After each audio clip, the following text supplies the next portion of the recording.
Welcome my friends, welcome. तो आज के वीडियो में आप लोग का बहुत बहुत स्वागत है। क्या करें, ऐसे ही वीडियो बनाना पड़ता है भाई जब आदमी की सिचुएशन सही नहीं चल रही हो। इसीलिए आज मैं वीडियो भी आज भगवान पे ही बात करने वाला हूँ कि भगवान को सब समर्पित कर दो। आप लोग को दिखाई दे रहा होगा मैंने यहाँ पे क्या लिखा है, भगवान को सब समर्पित कर दो।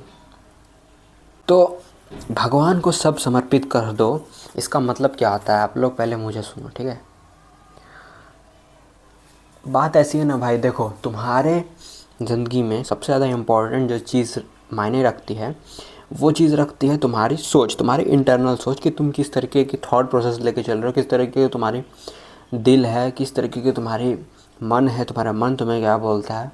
क्या तुम्हारा मन तुम्हें हमेशा डिस्टर्ब करते रहता है? क्या तुम्हारा मन तुम्हें हमेशा नेगेटिव वाइब्स देता है? क्या तुम्हारा मन तुम्हें हमेशा डिस्ट्रैक्ट करता है, तुम्हें हर चीज़ों से भटका के रखता है, तुम्हें सही चीज़ों पर काम नहीं करने देता है? तो ऐसा तुम्हारा अगर मन है तो तुम्हारे पास कोई ऑप्शन ही नहीं है भाई, ये तुम्हारा कर्मा है। अब तुम इस पर तुम कुछ लॉजिक अप्लाई नहीं कर सकते हो कि यार मेरे मन में हमेशा पाप ही क्यों आता है। एक चोर ये नहीं कहेगा कि भाई मैं हमेशा चोरी के बारे में क्यों सोचता हूँ, मैं काम के बारे में क्यों नहीं सोचता हूँ। भाई उसका कर्मा है, उसे दुख देने ही आए हैं। और इस दुख से वो कैसे बच सकता है? या तो कर्मा तुम्हें सुख देंगे, लिखता हूँ मैं यहाँ पे, ठीक है। जो ये कर्मा है तुम्हारा, या तो तुम्हें ये सुख देंगे या तो तुम्हें ये दुख देंगे। अब जो आदमी चालाक आदमी होगा वो समझ जाएगा कि जो ये दुख है ये अभी मुझे देने आया है, जो मेरा कर्मा है ये मुझे अभी दुख देने आया है।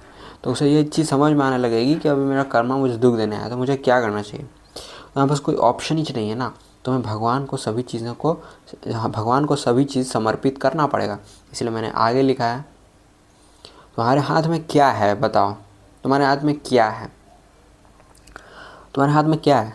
तुम्हारे हाथ में कर्मा है, जो तुम कर्मा कर रहे हो अभी।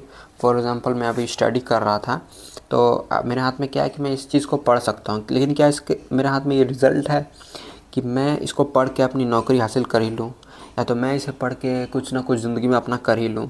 ऐसा कोई गारंटी है इस चीज़ की? नहीं गारंटी है। गारंटी किस चीज़ की है? गारंटी इस चीज़ की है कि मैं अपने 100% फोकस आज पर कर सकता हूँ, और आज भी मेरा फोकस हो पाएगा कि नहीं इसकी भी गारंटी मेरे पास नहीं है।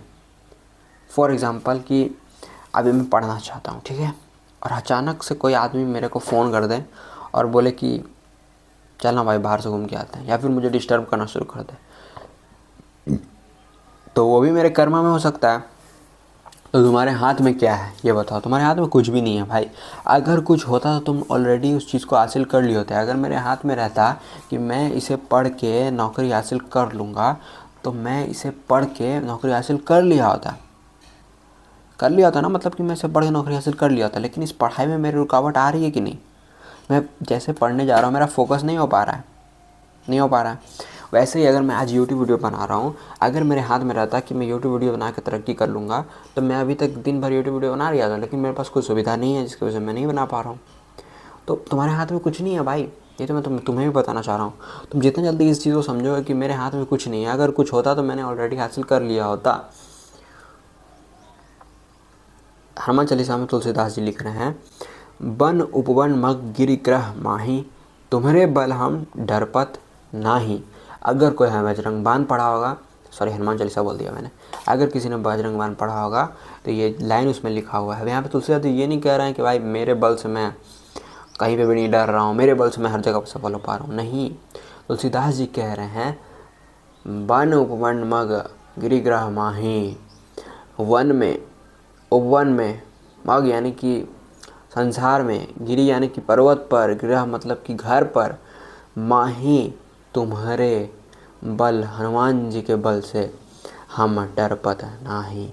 उन्होंने ये नहीं कहा कि मेरा बल है, मैं तो बहुत पावरफुल हूँ, मैं अगर पढ़ाई करूँगा तो मैं सक्सेसफुल बन जाऊँगा, मैं अगर यूट्यूब चैनल चलाऊँगा तो सक्सेसफुल बन जाऊँगा। नहीं, वो कह रहे हैं कि अगर तुम्हारे बल में इतना बल है तो मैं ज़रूर सक्सेसफुल हो पाऊँगा। मैं अपने बल से कोई चीज़ थोड़ी कर पा रहा हूँ, मेरे हाथ में है ही क्या? मेरे हाथ में कुछ नहीं है। अगर रहता तो मैं ऑलरेडी हासिल कर लिया होता। आगे हनुमान चालीसा में लिखा हुआ है, बल बुद्धि विद्या देहु मोहि, हरहु कलेश विकार। तुम्हारे बस की अगर बल बुद्धि विद्या रहती तो तुम क्यों मांगते? तुम एक राक्षस मनुष्य, तुम्हारे हाथ में क्या बल बुद्धि विद्या है? हर दिन तो बस तुम्हारे पास एक उम्मीद होती है कि मैं ये हो जाऊं, लेकिन मेरे प्रभु हनुमान जी जब तक अपने दर्श नहीं देते, तुम्हें अपनी शक्तियों का प्रदर्शन नहीं करवाते, सपने में नहीं आते, तुम ये सोचा करते हो हर दिन कि मेरे कष्ट दूर होंगे, बस उम्मीद रहती है तुम्हारी, तो ही तुम लोग कुछ भी हासिल कर पाते हो। ये मैंने लिखा है यहाँ पर कि हर दिन तो हम लोग के पास एक उम्मीद होती है। हम लोग हर दिन ये मांगा करते हैं हनुमान जी से कि बल बुद्धि विद्या देहु मोहि हरहु कलेश विकार। लेकिन ये उम्मीद ही है जो हमें हनुमान जी के पास ले जाती है, हमें हनुमान जी से मिलने की कोशिश करवाती है, और हम इसी उम्मीद पर जीते हैं कि हमारे कष्ट दूर होंगे, और हमारे हाथ में कुछ भी नहीं है भाई। तो मैं यही कहना चाहता हूँ सर, मैं आगे बढ़ता हूँ। पर याद रखना, जब तक तुम्हारे कर्म अच्छे नहीं होंगे, तुम्हारे इंटेंशन जब तक अच्छे नहीं होंगे, तब तक तुम्हें हनुमान जी नहीं मिलेंगे, तब तक तुम्हें बल बुद्धि विद्या मिलेगी, तब तक ना तुम्हारे डर खत्म होगा, तब तक ना तुम किसी भी पढ़ाई में सक्सेसफुल बन पाओगे, जब तक तुम्हारे इंटेंशन, तुम्हारे कर्मा अच्छे नहीं होंगे। तुम कर्मा किसे अच्छे कह सकते हो? Karma is basically an intention. देखो मैंने यहाँ पे वर्ड मार्क किया है, Karma is basically an intention. जब तक तुम सही रिजल्ट्स नहीं हासिल कर सकते, जब तक तुम्हारे इंटेंशन अच्छी ना हो। अगर एक पर्सन मीट खाता है, जो कि बहुत बड़ा पाप है, बहुत बड़ा पाप है, ठीक है, गरुड़ पुराण पढ़ोगे तुम्हें पता चलेगा कि तुम मीट अगर खाते हो ना तो तुम्हें जलाया जाएगा नरक में। कोई नहीं समझता इस बात को, लेकिन अगर तुम सोचो कि तुम मीट खाना पाप है, ठीक है, लेकिन कोई आदमी तामसिक प्रवृत्ति का हो और राक्षसी एनर्जी वो चाहता हो, और वो सोच रहा है कि मैं राक्षसी एनर्जी हासिल करूँगा, लेकिन मैं अपने कंट्री को प्रोटेक्ट करने के लिए हासिल करूँगा। अगर रावण ने ये सोचा होता कि मैं इस राक्षसी एनर्जी का यूज़ करूँगा राम जी को प्रोटेक्ट करने को, अयोध्या को और अच्छा बनाने में, अगर उसने सोचा होता, फॉर एग्जाम्पल अगर एक सेकंड के लिए सोचो कि रावण ने सोचा होता कि चलो मैं अपनी तामसिक एनर्जी का यूज़ करता हूँ ना ब्राह्मणों को बचाने के लिए, उन लोगों में बहुत सारे कष्ट आते हैं, संकट आता है, उन्हें लंका में रख लेता हूँ और सभी ब्राह्मण बचे रहेंगे, सभी ऋषि मुनि मेरे लंका में स्वस्थ रहेंगे, ऐसा उसने सोचा होता तो क्या उसके पाप मिटे नहीं होते? उसके बहुत सारे पाप मिट गए होते और वो बहुत अच्छी ज़िंदगी जीता। उसके पास बहुत सारे ऑप्शंस रहते हैं, वो मोक्ष की प्राप्ति करते, भगवान को प्राप्त होता, वो दूसरे योनि में ना भटकता वो। तो जो तुम्हारे कर्मा है, जो तुम्हारा इंटेंशन है, उसी चीज़ पे डिपेंड करती है कि तुम्हारे फल कैसे होंगे। अगर मैं ये पढ़ाई कर रहा हूँ अपने फ़ायदे के लिए कि यार मैं पढ़ाई करता हूँ और मेरा 1 लाख इनकम हो जाएगा, उसका मैं पूरा मौज से ज़िंदगी काटूंगा, तो फिर फ़ायदा नहीं बनता ना उस पढ़ाई का। फिर क्या है, फिर तो मैं गलत इंटेंशन लेके पढ़ रहा हूँ और आप लोग को भी पता है उसका रिज़ल्ट क्या होगा। मैं एक करप्ट एम्प्लॉय बनूंगा और बस 2 नंबर पैसा कमाने के बारे में सोचता रहूँगा। So it's all about your intention and your karma and the time you invested to pray God. जो टाइम तुमने इन्वेस्ट किया है गॉड को प्रे करते हो, हनुमान जी को याद करते हो, तुम्हारा विफल कभी नहीं जा सकता, ये बात याद रखना। अगर तुमने आज हनुमान चालीसा पढ़ा ना तो ये तुम्हारा विफल जा ही नहीं सकता भाई। तुमने एक बार हनुमान चालीसा पढ़ा, हनुमान जी को दिल से याद किया, तुम्हें क्या लगता है हनुमान जी तुम्हें नहीं याद करेंगे? तुम्हें एक भी दिन नहीं देखेंगे?